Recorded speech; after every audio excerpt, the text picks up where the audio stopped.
Falar que os meus projetos sempre dão certo é uma afirmação forte e eu concordo, mas teve um evento que aconteceu comigo lá no passado, quando eu mexia com bolsa de valores, que mudou a minha vida para sempre. É um evento que vai se conectar com um módulo Node.js meu, ficando na primeira página do site Hacker News. E quem conhece esse site sabe o quão difícil é conseguir isso, e que também se conecta com eu receber uma mensagem privada no Twitter de uma pessoa que eu sou muito fã. Muito mesmo. Bom, tudo começou quando eu e o Gustavo, o meu irmão, lá por volta de 2010, a gente estava tentando fazer operações na Bolsa de Valores de uma forma mais sofisticada, né? Opções diferentes do que só comprar e vender ações. Então, a gente montou pela primeira vez uma operação chamada Trava de Alta com opção de compra, que é um nome complicado, mas a operação é simples. E independente de como você monta ela, a característica principal é que se ela der lucro, é um lucro bom, mas limitado, e se der prejuízo, é um prejuízo limitado e previsível.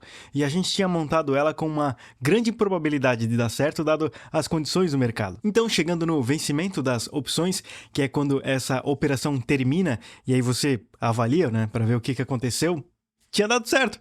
A gente estava no lucro garantido, tá? A gente só não sabia desmontar a operação para finalizar ela. Daí a gente entrou em contato com o nosso corretor perguntando se precisava fazer alguma coisa para desmontar a operação e acessar esse valor de ganho. E ele falou que não precisava se preocupar porque o sistema da bolsa ele desmontava e fazia tudo automaticamente. Show? Passando, sei lá, uns 2 dias, a gente recebe uma ligação dele avisando que a operação não tinha sido desmontada e a gente é que tinha que ter desmontado ela manualmente, do nosso lado. Uma parte da operação, sim, foi desmontada e liquidada pela bolsa, mas uma outra parte, que era de exercer o direito de compra da ação por um valor mais barato, e não importa necessariamente o que significa, mas que era a parte mais importante e volumosa da operação, não tinha sido exercida. O negócio não foi executado. E daí a gente teve que, nas pressas e na correria mesmo, comprar manualmente a ação, que era a Petrobras no caso, mas o mercado já estava operando em outro patamar, o valor da ação já estava bem mais caro. Fim da história. O que era para ser, no momento, né, lucro garantido, se transformou num prejuízo de aproximadamente R$2.000. Eu e o Guga, a gente ficou feliz? Não! Claro que não! Deu vontade de entrar na máquina de fax, ser impresso no escritório da corretora lá do outro lado e estrangular o nosso corretor. Mas daí o cérebro deu um clique. E o clique foi que a gente não tinha tomado um prejuízo. Na verdade, a gente tinha acabado de fazer um curso intensivão de trava de alta com opção de compra que custou R$2.000. O que nos leva a 2 formas que eu uso para encarar as coisas que vão acontecendo na vida, que você pode usar na sua, tanto na parte pessoal quanto na profissional, onde uma forma é moral e outra forma é prática. E eu não consigo mais navegar no mundo sem usar isso. Então, começando pelo moral, né? Onde não é a moral, né? No sentido de fazer as coisas certas, né? É o seu moral, o que você tá sentindo na alma, na qualidade da sua cabeça. Eu não vou me aprofundar muito nesse ponto, porque isso é sempre algo muito, muito pessoal. Mas eu queria deixar um gancho pra você um dia, se você quiser puxar pra você ou pra outra pessoa, eu recomendo puxar, porque vai sair muita coisa interessante dali. E você já deve ter percebido que o mundo é difícil. Melhorar o mundo, mesmo naquele escopo local que eu falei, também é difícil, e uma pessoa com o moral baixo vai enfrentar tudo isso de uma forma duplamente, triplamente mais difícil. Não duvida, tá? O quanto o mundo consegue ficar difícil quando uma pessoa tá com o moral baixo. Então, no caso do prejuízo ali com a operação na bolsa, existiu o fato, o que aconteceu, né? Isso não dá para mudar, tá? Não dá para escolher mudar o que aconteceu. Agora, o que dá para escolher é a interpretação sobre o que aconteceu. E isso sim pode e é escolhido por você. Aliás, eu sugiro que seja escolhido por você, tá? Não entrega esse poder para outra pessoa. No nosso caso, a gente escolheu interpretar, que foi um curso, e quanto mais eu treinei isso, eu comecei a perceber que tudo, no limite, é um curso. E aí fica uma questão mais simples de aprender antes ou depois de quando você precisa dessa informação, né? Se você se antecipou e aprendeu antes, show. Se você aprendeu depois, show também. Então, se dá o direito de, daqui pra frente, experimentar interpretar as coisas como um curso. Só um teste mesmo, tá?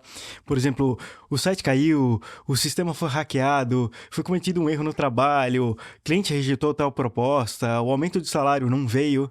Tudo isso eu tomo um soco no estômago, tá? A realidade continua doendo, mas eu tento não sofrer mais do que a dor da própria realidade, tá? Já tá ótima do jeito que veio. Não faz sentido cognitivamente ou emocionalmente aumentar ainda mais essa dor. E das vezes que eu consigo me recuperar desse baque inicial e friamente analisar a situação como um curso, eu nunca me arrependo. Nunca. Mas isso foi a parte moral, tá? Ela é super pessoal e tem agora a parte prática, que é algo concreto e que nos leva a um dos provérbios que eu mais gosto, que diz o seguinte: One man's trash is another man's treasure.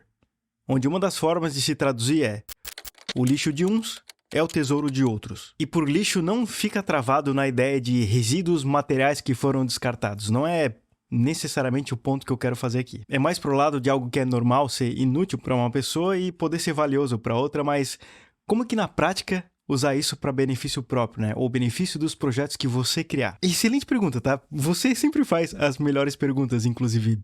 Sempre muito bom trocar uma ideia aqui com você, tá?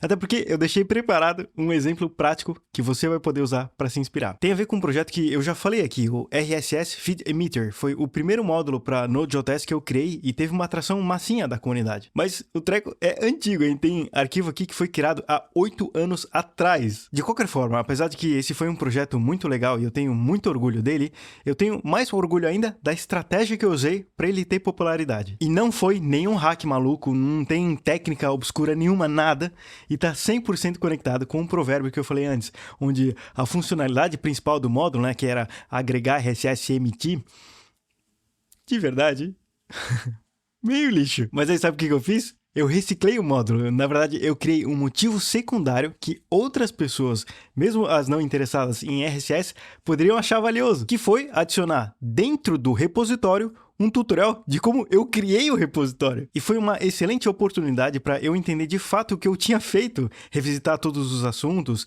que na época a minha cabeça não tinha a modelagem em programação que ela tem hoje, e parte veio dessas oportunidades. E agora, esse repositório tinha um objetivo primário e secundário, onde as pessoas poderiam achar o primário um lixo e o secundário um tesouro, ou o secundário um lixo e o primário um tesouro, ou os dois um lixo, tanto faz, porque eu estava agora com 2 tesouros na minha mão.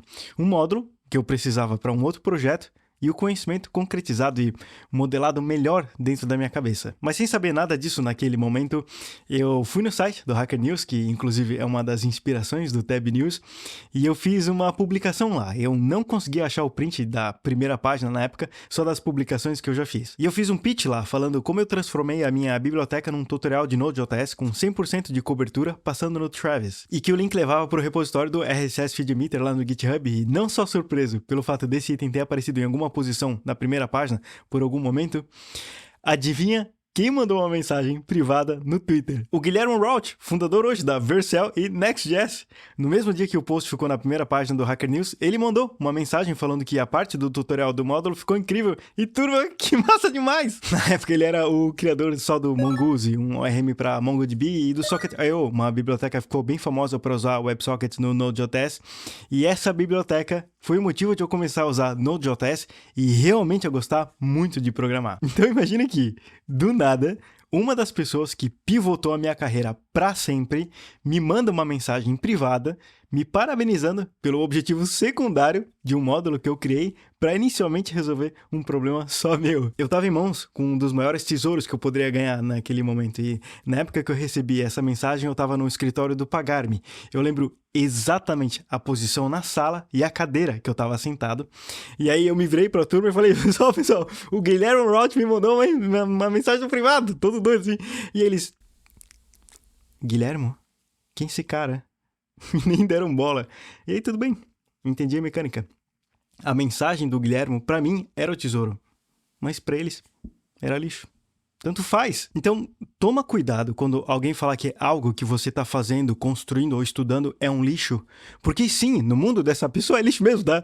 Mas no mundo de outras pessoas pode ser um tesouro. Até no seu mundo.